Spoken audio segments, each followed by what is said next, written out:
So thanks everybody for joining us today. We're here with SalesIntel and ExecVision, and we're going to talk about how to set 70% more appointments by using the PCR method. Today you have with you myself, Jason Hubbard. I'm VP of Growth at SalesIntel, and we have Steve Richard from ExecVision, who's their CEO. Steve, welcome. Hi, Jason. Thanks for having me. Happy to have you. We're going to keep everything pretty informal today, so Steve will kind of take point on a lot of the stuff, but we'll have a conversation around it.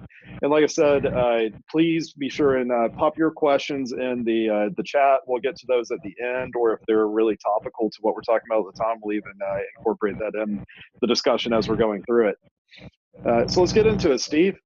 Talk to us about why prospecting is broken and what we can do about it. Yeah, and I call out a couple of tools, and at the same time, tools are great, and these companies are phenomenal. I think they're doing a lot of things to change the industry. At the same time, they're being used in by some organizations the wrong way and turned into spam cannons that are abused by reps. If you look at my inbox, now granted, I'm a small business owner with about 70 employees and been at it for 14 years, so I get prospected a little bit, but not a lot. The vast majority is just mail merges or coming out through various marketing automation platforms or the sales engagement solutions, but it's not being executed or done the right way. So we've got to get away from the spam cannon mentality and just, ready, fire, aim. Next slide. Yeah, and just to chime in a little bit there, I've watched this personally over the last 10 years or so as I've watched a lot of the technologies kind of become democratized. So, 10 plus years ago, marketing automation and being able to do large, mail merge email campaigns and stuff like that was primarily the realm of large enterprises. And so you've just seen over the last 10 years as these technologies have proliferated and gone out to basically everyone, where it's a core piece of virtually every company's tech stack, no matter how big they are. And what you saw happen as that occurred is everybody sort of abused the platforms of the system. And so a lot of the channels that we've used historically, it's really hard, if not downright impossible, like you mentioned with cold calling, to get through those channels. And so we really don't have a choice but to get smarter and get better about how we're doing prospecting and outreach. And hence the role of PreCall Research. Learn something about your prospect before you reach out to them. It's funny, I was talking about this 14 years ago. I think it's more relevant now than it is today, Jason. Where this originated is through our business, which is called Foresight, which is a sister company of ExecVision. We've got about 20 sales development reps that are outsourced. And we've viewed it as our laboratory of sales effectiveness very early on. We've run a lot of different experiments over the years and tests. And in fact, I actually shared in the chat here, the first link is an A/B test that we ran. In Group A, we had a generic message.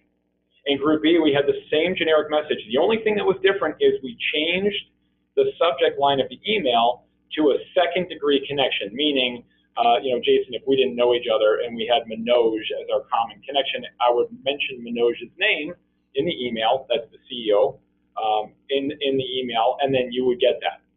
How much more likely, if you had to wager a guess, how much more likely do you think you are to get a meeting if you just simply reference a common connection? What, 2-3 times? That's what I thought. I actually thought it would be somewhere between like 50%, 100%, 568% more likely to get a meeting.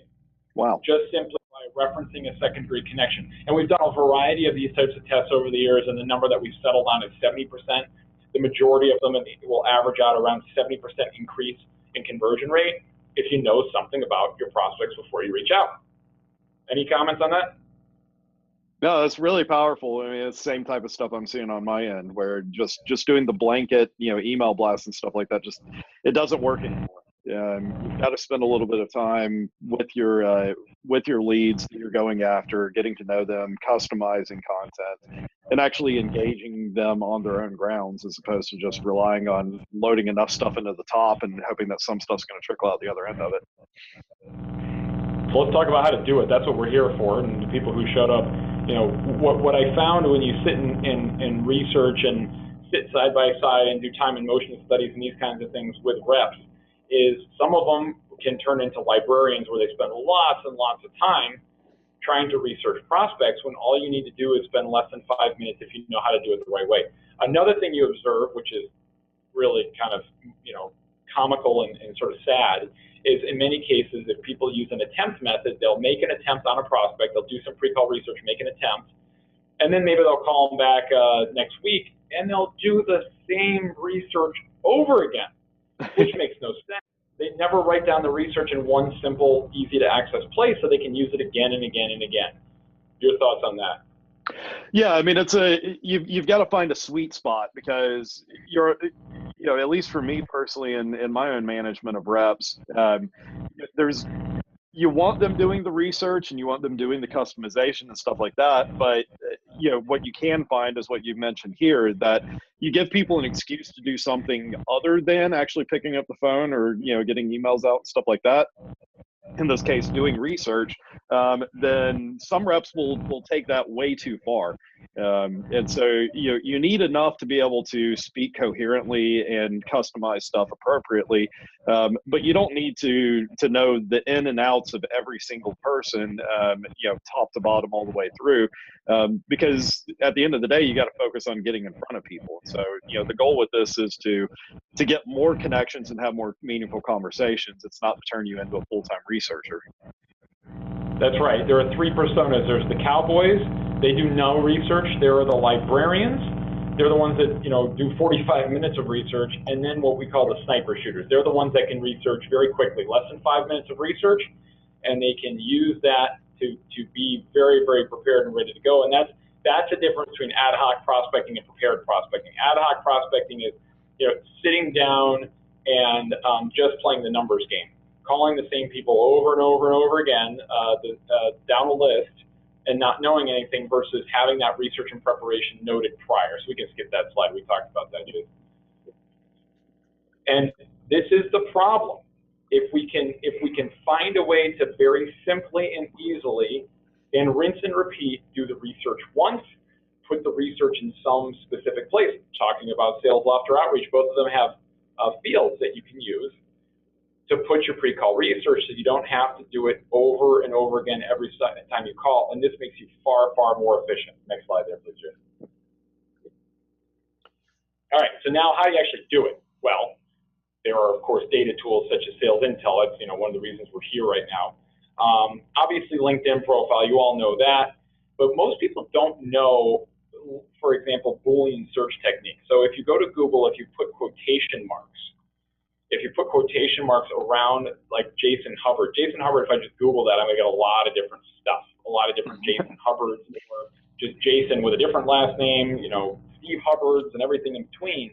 If I Google with quotation marks Jason Hubbard, and then after that SalesIntel, I'm probably going to be looking at a profile for you. And you can do it for me. If you look up Steve Richard, you will find someone who is an artist that does tasteful nude angels. That is not me. I'm not that Steve Richard. I was about to be very impressed. Yeah, if I was that artistic, that would be something. So anyway, what we want to do here is we want to use Google. Most people don't know how to do really targeted, smart searches on Google, which can take way less time. The librarians will search something and then they'll go page 2, page 3, page 4, page 5, page 6. We want to find what we're looking for very fast at the top. We also want to understand what those secondary connections are, as I mentioned before. Any other where to research, Jason? The one thing I'd like to add here is, on top of being looking in these different places and using tools like SalesIntel, you can also use tools like SalesIntel's Chrome extension, and what that does is that allows you, as you're going to these different places to do your research, like company websites, like LinkedIn, the SalesIntel Chrome extension comes along with you, and so it's going to actually look at the page that you're on, the contact information of the person that you're looking at on that page, like I said, whether that's LinkedIn or a company website or someplace else, and it's going to show you matches that SalesIntel has. So if we've got a match for that actual person whose LinkedIn page that you're on, then it'll actually show their information, their SalesIntel data right there. And so instead of having to go and send an end message or something like that, you've actually got their email address, their phone number right there to be able to reach out to them as you're doing your prospecting.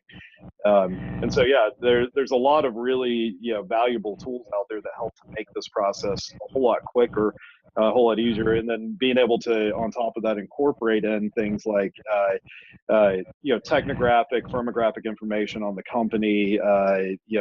We have a partnership with Owler for being able to promote or let you know what's going on with the company and company news, that type of stuff. So, really valuable, really strong tools out there to help accelerate this process. That's great. All right, next slide. So if you look at people and the behaviors they exhibit, frequently systems dictate behaviors. Systems dictate behaviors. Just like you're talking about the SalesIntel Chrome extension, if a salesperson goes there, 5 or 6 times and they find a gem those 5 or 6 times, now it becomes part of their habit, becomes part of their routine. They're going to go there again and again and again and make that part of the rhythm of what it feels like for them in the course of their day. A big one that I see is organizing your Chrome tabs. And here's a tip for you. So if you go in your Chrome and you go to your upper right in your Chrome, there are 3 dots. If you click on those dots and select Preferences, scroll to the bottom and you're going to see that every time you close your Chrome, when you reopen it, you'll have your tabs open in the same order. Make that be the setting. Make that be your setting moving forward for Chrome. So now you have your tabs organized in a certain way. Why do you do this? Because now, just as a natural human being in the Western world, we read left to right, top to bottom. So organize your tabs as such. Your best source of pre-call research is number 1. Usually that's LinkedIn. And then number 2, number 3, number 4 on the tabs going across, make one of those tabs be a Google browser. And here's a tip for you. In Google, you can go to Search Tools. So after you do that Boolean search I mentioned, go to Search Tools and you can change the time parameters. Change the time parameters, and if you're looking at like a smaller company like SalesIntel, maybe you only want to look at the last month. If you're looking at a bigger company like American Airlines, you probably want to just look at today because there's stuff coming out about them all the time on the internet. So you can time bound your searches on Google. This is how sniper shooters operate. This is how they're able to kind of almost miraculously find the one gem, the one nugget of pre-call research that can get our prospects to pay attention, and how they can do it so fast, as opposed to the librarians where it takes them 2 hours. Okay. Your prospects don't care about you. I hate to break it to you.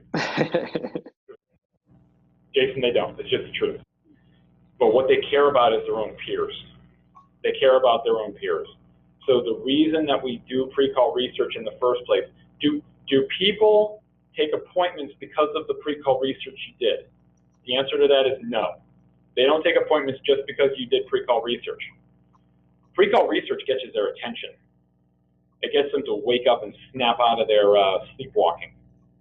Once they're snapped out of that sleepwalking, then it becomes a question of how do you create enough value to earn the right to ask questions and book an appointment. This is where telling stories about their peers comes into play. Any comments here? Any thoughts? Yeah, I mean, can you go into a little bit more detail whenever you talk about telling stories about their peers, what that entails? Yep, I'll give you a real example of one. One of our customers at ExecVision is On Deck Capital. When we first started talking to them, they have about 250 reps between New York, Denver, and Sydney, Australia. Their big problem was they had a lot of call recordings, and they weren't able to use those for training and coaching to increase conversion rates, decrease ramp time, stuff like that. So they suffered the problem with a big pile of call recordings that almost nobody was using. All right. So if I talk about the issue that they were facing and how they wanted to leverage those recordings for training and coaching, how they wanted to create a call coaching culture so that people would systematically become better without managers having to work that hard, or how they wanted to be able to track manager coaching along the way. If I'm talking about the trends and the topics and the challenges that they face, and I'm telling it from the standpoint of a story about On Deck Capital, I'm getting people that are listening to that have similar situations to start nodding their heads. Like, hey, every time I talk to your peers, they say they would love to have a library of the best calls. how are you guys trying to capture the best of what's happening in all of your calls and then share it with other people throughout the company and onboard people faster? What are you doing there? So when you frame it from that perspective, from the perspective of their peers, we get this head nodding, kind of situation going, and that demonstrates credibility so that the prospect says, all right, I want to talk to you. You know what the hell you're talking about. You're going to provide value for me. And I think this is a really a great point in this that we didn't really call out earlier in the pre-call research piece of it. So I mean, pre-call research, most people are going to think of doing what the standard is, going to LinkedIn, doing the banded search on Google, stuff like that, trying to figure out, what's pertinent, what may be newsworthy that you can reference, what may be pertinent to that person's position or persona within the company, what their pain points are. But a big piece of it that I'm hearing from you is a big piece of that research is also just having your ears open and learning what the pain points are, and how to speak to those problems and to their peers. And that only really comes from actually having conversations with potential customers. And I think that's a piece of the puzzle that's probably not as well known or highlighted as it should be. That's exactly right, and it's a snowball effect, because you have a conversation with a prospect, and this leads to a story that you can then tell to another prospect. And it doesn't have to be a story about a customer. It could be referencing a statement that someone made along the way. It could be a complaint that they had. It could be something they want to accomplish. One of the things that I hear in talking with our customers is that they want to actually be able to have coaching plans for each rep, so they can track if the rep is improving on that skill, and then they can tie it to if the rep is also improving on their performance metrics, albeit maybe scheduling appointments or their revenue number, quota attainment, whatever. So they want to tie the coaching plans to the performance for the rep. So again, I'm not saying that because I came up with that. I didn't come up with that. I heard that in talking to a lot of other prospects and a lot of other customers, now more than 500, since I started this 4 years ago. And because of that, because of all those conversations, I can draw from that bank, and I can demonstrate that credibility. Because remember, the pre-call research is just the thing that gets them to pay attention.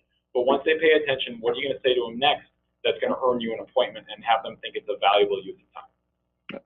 I think another big piece of this that's really important is making sure that those insights, as you get them from the conversations you're having, that those are shared across the team, so that each one of the team members isn't having to go and have their own aha moments. So as those are encountered and you have those moments, make sure that those are shared across the team, documented, so that as others call on similar leads or potential customers, they know those talking points. Jason, with ExecVision, I bet my kids' college savings accounts on that exact topic. I believe from the training work that I used to do with clients that if you can simply surface and share the best practices that are already in your four walls, it's way better than if you're engaging with an outside firm. So amen to that. That's exactly right. Talk about their challenges. Don't talk about their solution. That's what it's all about. Say something about them, say something about their business. And let's talk about that. Pre-call research. Here are kind of the levels of pre-call research. One, you can say something about the individual, like their blog article that they wrote. They were interviewed somewhere. The fact that they just changed jobs. Where they used to work, previous employers. Maybe the previous employer is a customer of yours. Reference that. The reason I'm calling is I saw you're at Wells Fargo. They're a customer. Do you know Bob Smith in Atlanta? Oh, you do? Yeah, great. There you go. There's pre-call research about the company. What are things that are changing in the company? Maybe they started a new department or they got rid of a department. Talk about current processes and systems. I know that currently you're using Outreach or SalesLoft, for example. Talk about new products. This is a great one. Any kind of new product launches that they have in their organization. I noted with interest that you guys started, you guys just launched XYZ product or XYZ offering, or you went into a new vertical or something like that. And again, it's so easy to find this if you know how to search for this stuff on Google the right way, and that leads to talking about their challenges and not talking about your solution. That's the kind of theme for the whole thing, is if you want to increase your conversion rate, keep it in the bag. As Bob Perkins at the AISP says, the Inside Sales Association, don't bring out the solution too soon. Instead, talk about the challenges and what they're trying to fix, accomplish, or avoid. All right, next slide, please. Yep. So there you go. Why don't you want to spend a minute on firmographic and technographic information? Sure. So these are great data points, along with being able to Google for recent news and stuff like that. But to be able to get your arms around the company and the people at the company that you're reaching out to, and being able to tailor the message and speak to the challenges that they have. So firmographic data is going to be data about the company itself. So where's the company located? How big is the company, both in terms of revenue, number of employees, what industry or vertical are they part of? And across these different factors, you're going to see generally different types of trends that are going to emerge from that, as far as what are commonalities in those pain points or problems that they're trying to solve, and how does that pertain or carry over from one similar company to another.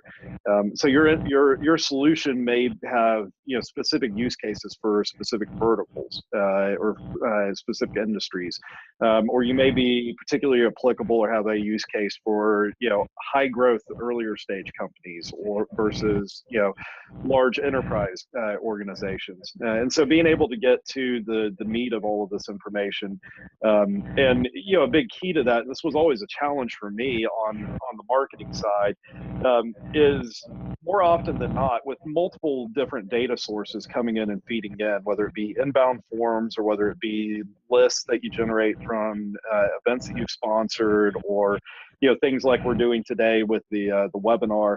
The challenge from a firmographic standpoint with that is, with all these different data sources, that data can get jumbled. So there may be for any given company, there may be a half dozen or a dozen ways to say what industry or vertical they're a member of. And so whenever you're trying to do this type of research, and in particular, if you're trying to segment anybody out to be able to do any sort of account-based marketing, account-based sales campaigns, having the data kind of be skewed all over the place with that is a big challenge. So having a technology partner that can help you, fill in gaps where you don't have that data and help standardize that data can be a huge piece of it. Similarly on the technographic side, so many of us, in the technology space, have specific technology partners that we integrate with, or that we play nice with, or that we have really compelling use cases with.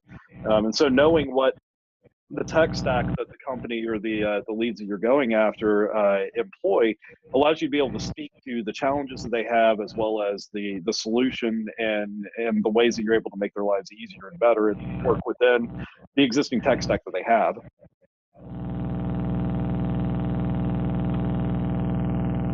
And tell you what, for us, it's all about the technographic information. When you find a vein or a niche, Jason, keep on going. So we found that there are certain technologies that our software integrates really, really well with, because we ingest the recordings of ExecVision.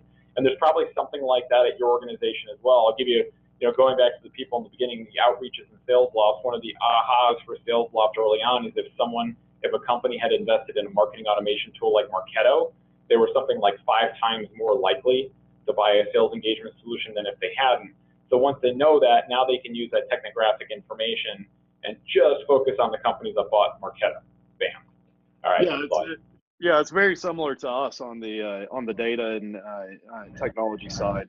Those that are investing in marketing automation platforms, those that are investing in growing out a growth department within their company, stuff like that, are huge indicators for us as far as when there's going to be a fit. And then, taking it to the far extreme, my previous company I was with was a company called Cirrus Insight. And our app, for the first several years, we could only serve people that were on Salesforce and Gmail. So we were extremely focused on the technographic front. If you were using those two software platforms, then you were a great fit. And if you weren't using both of them, then there was no fit at all. So it made it really easy for us when we'd go out to like Dreamforce or something like that, because all of our conversations began the same way. It was, do you use Gmail? And if the answer was yes, then there was more of a conversation to have. If the answer was no, then they could go on with their day.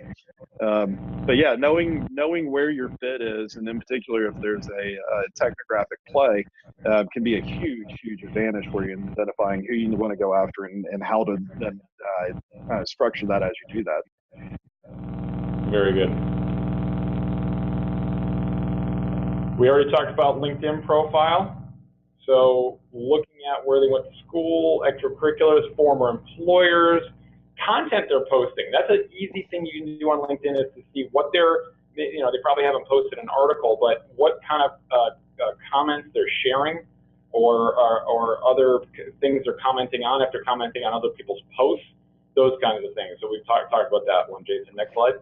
Yeah, and a big one on LinkedIn, and other platforms as well, but in particular LinkedIn is moving away from the low touch activities that you can do, like liking somebody's post or resharing somebody's post, and they're putting a big emphasis on value add interactions. So in particular, leaving an informed value add comment on something that somebody else has posted. And if you do that, then LinkedIn's going to be much more likely to elevate both what you've said as well as the post that you're commenting on, as opposed to just simply liking or sharing something that somebody else has posted or shared. So yeah, that's been a big one that we've been implementing with our sales team, is having them go out and find actual content that they've posted or shared and engage intelligently around that, as opposed to just going and liking something. That's right. Cool. Well, we're coming up at the end of the time here, but we promised we'd give people a little bit of time for Q&A. If anybody has questions for us, so we've got one asking us to go into a little bit of detail. What's the 3x3 process, Steve? Yeah, so that's a term I coined, probably now 12 years ago. It's how do you find three key points on the company or contact in 3 minutes of research. It's actually intellectual property from our friends at Funnel Clarity. So if you want to learn more about 3x3, talk to our friends at Funnel Clarity. But it's a handy little mnemonic to remember that, basically set an egg timer for 3 minutes and don't do research for more than 3 minutes. So if you get that, if you get that muscle memory and you're able to do it fast, and you know where you should go, the places you should go, you can get it done quickly. And I'll give you another, kind of real example to put meat on the bone for you. At one point in our lab, in our outsourcing business, we had a company that sold marketing automation. So we wanted to know what marketing automation solutions or marketing tools they already used. There's a free Chrome extension called Ghostery, and what Ghostery does is it tells you what scripts are running on the website. Now, its intended use is to make you invisible, but if you're using it from this use case, you're just trying to learn, are they running Google Analytics? Are they running ExactTarget? Are they running Marketo? Are they running Pardot, whatever? And you're able to see that, and then when you send an email or make a phone call, you reference that in the beginning. So that ties right back, Frederick, to your question on 3x3 research, finding 3 key points on the company or contact in 3 minutes of research, and that's what the sniper shooters do. So work less, don't work harder, don't work more hours, work smarter. Make a better use of the calories that you're burning to get better pre-call research, to get more people to pay attention, to get more appointments, to increase your conversion rate. Cool. Steve, I have one for you. I have one for you. Yeah. So, we talked about, at the beginning of it, how we've sort of shot ourselves in the foot a little bit and, abusing the technologies and the channels and platforms that we have, where it's made it really difficult to kind of break through the noise. Are there, above and beyond just doing the pre-call research, are there certain channels or strategies or tactics that you guys are seeing that are particularly effective at breaking through? Yeah, so it's stuff about the person is always going to be better than stuff about the company. And a lot of people will say things like, well, I don't want to feel like a stalker. So reps will go, I don't want to come across as being a stalker. This is not high school, guys. Anytime we run an A/B test involving, referencing pre-call research, every single time it performs better than if you don't. So the whole notion of like, oh, I don't want to be creeping up on them is just forget about that. Like, that was for high school, it's not for today. So even something as simple and as lame as like, referencing a common group on LinkedIn is going to be a great approach and a great way to go. So there's always something out there, and there's something to say. If you can reference something about current systems that relate to what you're doing, that performs particularly well. Former employers or second-degree connections perform particularly well.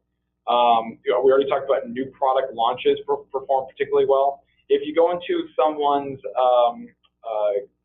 K1, not K1, excuse me, their filing, their public filings, and if you look for risk factors in their SEC filings, those perform particularly well. So there's a lot of different ways that you can get this, but the key is it's a little different for every business. Every business is a little different. So if you're selling some sort of like IT networking stuff, the kinds of things you're going to focus on for PreCall Research are different than if you're selling, I don't know, like waste management solutions or something else like that. Cool. All right. Well, we're a few minutes over. Anybody have any additional questions for myself or Steve? And Jason, thank you so much for having me on. One last thing I'll share with everyone is if you look in the chat panel, I gave you some links. The last link is we run a webinar series called Call Camp, where we listen to real calls and break them down for what works and what doesn't. So it's completely free, ongoing monthly series. We have guest coaches come on, and on average, we get between 300 and 700 people to join one of those webinars. It's really popular. So please join us at Call Camp. We'd love to see you there. And Jason, thanks for putting this on today. Yeah, thank you, Steve, and thanks everybody for joining us. And like I said, we'll share out a link to a post with the recap, the deck, and the recording. Feel free to reply to that email if you've got any additional questions for myself or Steve. And everybody have a great day.